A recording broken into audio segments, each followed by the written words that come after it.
salary somewhere. Don't forget that the man that is paying you salary also made up his mind to start up something.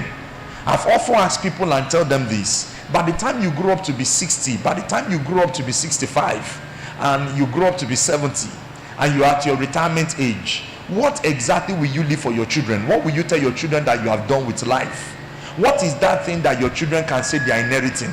What is that legacy you are going to leave for your children? Nobody leaves a salary, does a salary job for life and leaves it as a legacy for the children. And please hear this. This is how bad this thing is. If you lived on salary, husband and wife salary, all through your life, nobody started a business, you didn't do any venture, no enterprise was started in your lifetime, it will be difficult for your children to start up a business. You will see that the people who are succeeding right now, who are taking over the business world, were people whose parents did business also. And listen, if your own parent never started a business or did any form of business, it is a very hard task for you to do business. Some people are not just interested. I remember driving and I was telling my wife, someone said she needed to see me, and I said, okay, come see me after. I said, Pastor, I wasn't even planning to come, because business is not my thing again. I've made up my mind I'm not doing business. I've made up my mind I'll just look for a salary job. Maybe someone pays you 50,000 naira or 40,000 naira, and that's just all about your life. Imagine the level of hindrance that you are putting on yourself. Let me say this: a bricklayer in this generation is richer than a banker. It's just a very sturdy truth that many people don't understand. That guy that is putting block together, you may look at him with a tattered clothes, but he's making more money than the guy that is sitting down in the AC, under the AC rather. And why? People are not waking up that where money is right now, as hard as the economy is, if you sell something, you will never be broke. If you sell something, if you trade in something, you will never be broke. You will not feel the economy, because you will sell at the economic rate, at the economic value of that product. If they say prices have increased, your boss may not likely think it fit for him to increase your salary. But you see, you will increase the sale point or the price. You will sell at the price of the current economic value. And that's why if you don't sell anything, listen to me, you are going to be poor, and there's nothing anybody can do about it. You may have a salary job, but make sure in your mind, make sure in your life that you have a business at one side that is growing as you are growing, that is doing well.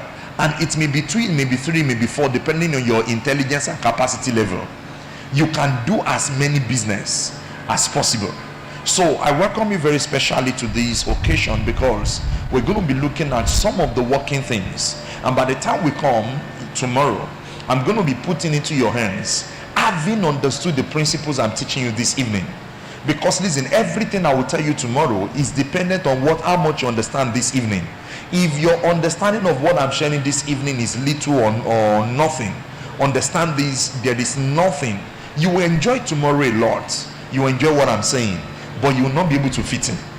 I've had business meetings with people again and again, and sometimes you say things that are very fantastic. It looks like they can do it, because by the time I simplify it and I begin to measure it, and the way I'm saying it with the kind of excitement and courage and boldness with which I'm speaking it, it will look so simple. But when it gets to the point of execution, you find out that you cannot execute it, that it cannot just work with you.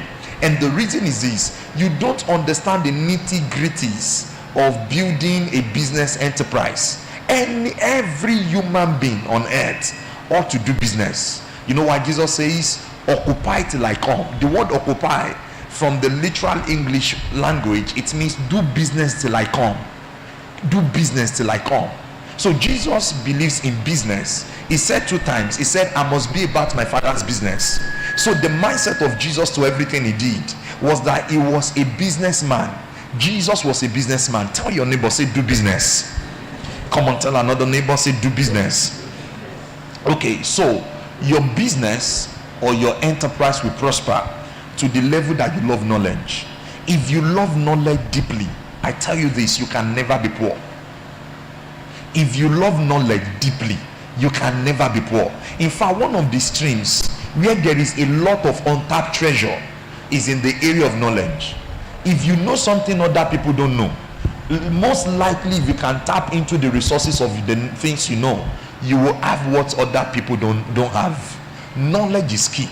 Knowledge is power. Knowledge is a treasure. Tell your neighbor, say love knowledge. Come on, say it again, say love knowledge. Having said all of this, I want us to begin to build. And the first thing we have to build is this. In our consciousness, is that every business failure, no business failure is really a business failure. No career failure is really a career failure. Every business or career is a personality failure. Your business failed because you failed. Business failure is a person. Business failure is an environment. Business failure is a personality. Businesses and careers only fail when individuals manning the business fail. So something you don't know may be the reason why you be called a poor man, and something you know that others don't know will be the reason why you be called successful. Hallelujah. With all these things we are building, number two thing I want you to know. So number one is this: every business or career failure is as a result of what? A personality failure. Number two, you can't succeed in anything without understanding business or career secrets. Every enterprise has secrets. Every business has a code. Those who have the password, those who understand the secrets are the ones who make it there. There is nothing you want to do on earth that does not have its own secrets. And you can't succeed in anything if you don't understand what is called trade secrets. Trade secrets, or you call it the business secrets. A business secret is something you know that other people don't know. If what you know are the things that other people doing the same business knows, then it is no more a secret. There must be something you know about that thing that other people don't know about that thing. If you have not discovered any secret around the business, listen to me, you can't do far. You can't go far. You can't excel. You can't become mighty and highly successful. Succeed more than others are people who know something, who have a secret that other people don't have about that endeavor. Is it ministry? Is it medicine? Is it education? Everything has a secret. There is a trade secret.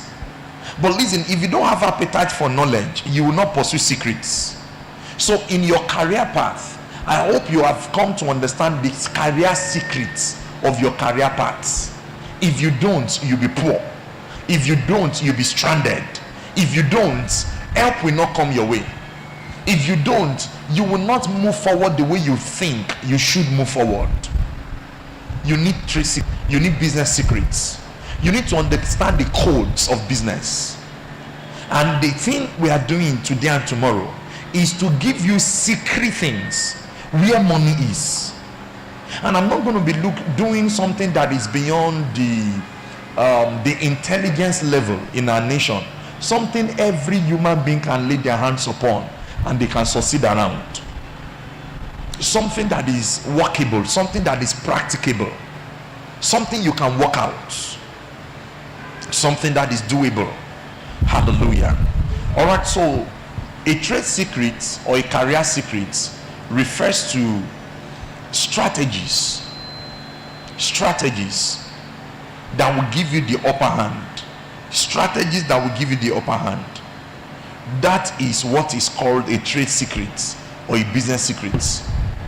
A few people understand that about business, and they are the only ones making the money. Now, when someone, the CEO of Access Bank, died, a revelation came out, and we got to hear the man built a house worth 10 billion naira. A Nigerian built an enterprise, built a business, and the business grew. It's not the actual owner of the business, but he has the largest share. I was told he has 9% share of the company of Access Holdings. And guess what? We know how the man died last week and how the news has spread everywhere. But see, people began to say that is one of the few people who are controlling the economy of our nation. A young man, less than 50, and listen to me, controlling the economy, in charge.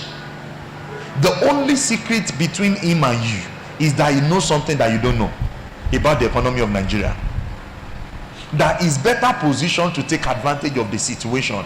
And while you are complaining and cursing the Tinubus and cursing everybody, they are studying the trends of things because they have appetite for knowledge, and they are taking advantage of it.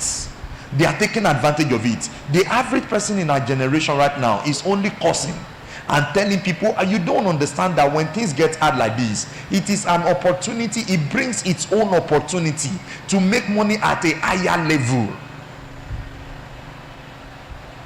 But see, when you look at the situation, the way the situation comes, you will not be able to see the opportunities connected to that situation. Some people have used this same economy to become a stronger millionaire and a stronger billionaire, while some people are complaining every day and cursing the government. And I've told us a long time ago, as we were getting close to the election, I told us this: every change in government leads to a worse government. No government has ever been able to solve the problem of human beings, because we don't understand the nitty-gritty and the foundation for what is called problems. It's a thing beyond the government. No government has a solution. I just got a news just this afternoon that UK, as powerful as they are, they have entered recession. Some entity from our nation, where things don't work, have entered that nation. Their nation is not working again.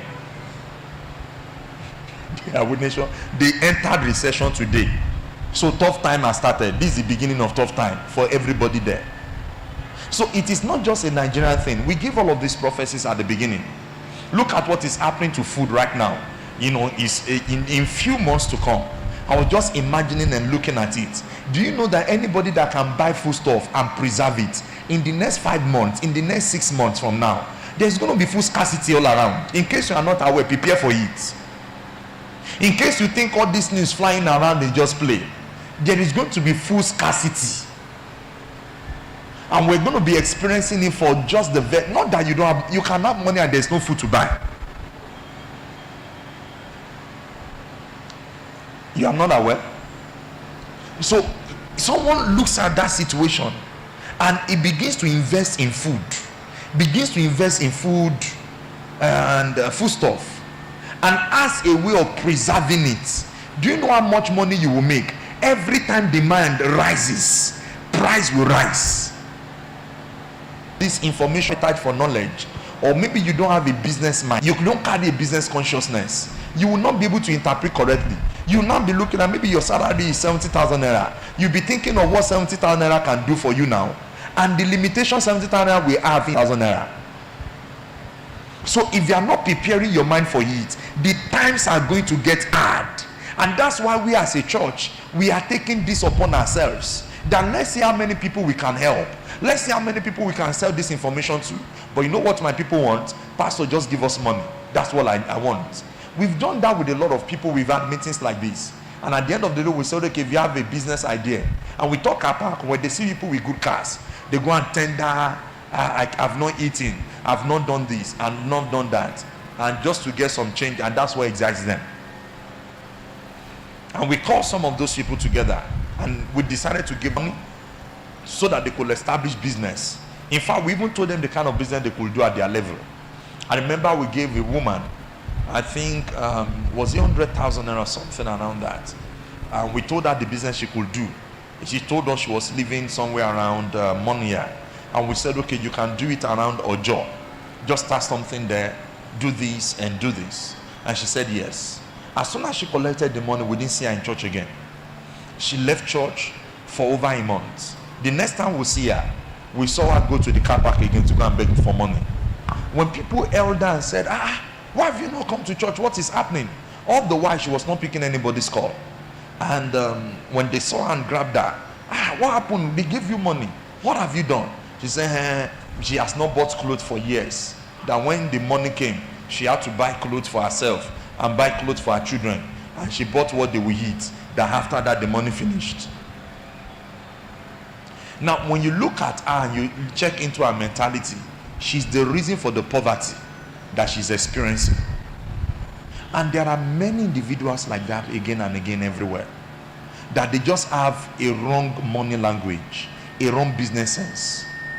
Everybody who made it just had the money that you have had in your life, and they decided to do something with it. Some 3 years ago, a news was flying, and they picked two individuals, Sashino Peters and Jimovia. Sashino Peters, in the year 1992, built a house in Agbado that was worth 2 million naira. He used 20 million naira to build one single house. You can imagine in the early 1990s, that could have been one of the best houses in Lagos. And yet, Jim Ovia got 20 million naira and he started a bank called Zenith Bank. The two of them are not the same right now. They both had the same opportunity, but the knowledge they have, their knowledge base, the information they have, determine what they did with it. So there is nobody that has not had an opportunity to make it, because according to the Bible says time and chance happened to them all, not some, all. You've equally had an opportunity to make it, but it's just that maybe you didn't do anything with that opportunity. Are we still in this place? Come on, am I saying something you can understand? All right, should I preach it? You say, Pastor, continue. All right, let's see how much we can do tonight. Okay, what are trade secrets? What are trade secrets? And how do you know it? How can you discover the trade secrets? It's not just starting business.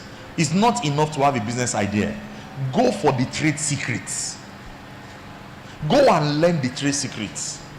Someone was starting a clothing business and went to learn, where can I buy it at the cheapest rates? And went as far as Lagos Island, where they were bringing it out from the ship. This person learned and had connection on how to get the business, the goods. And on account of that, guess what? She bought it at the cheapest rates, and from that cheap rate, you know, it helped her business at profit rate level. It helped her profit level. Come on, are you still in this place? All right, and these are very compulsory things that we must capture as individuals. Whatever you are doing, please understand. I don't know how you will feel with this information I want to give you now.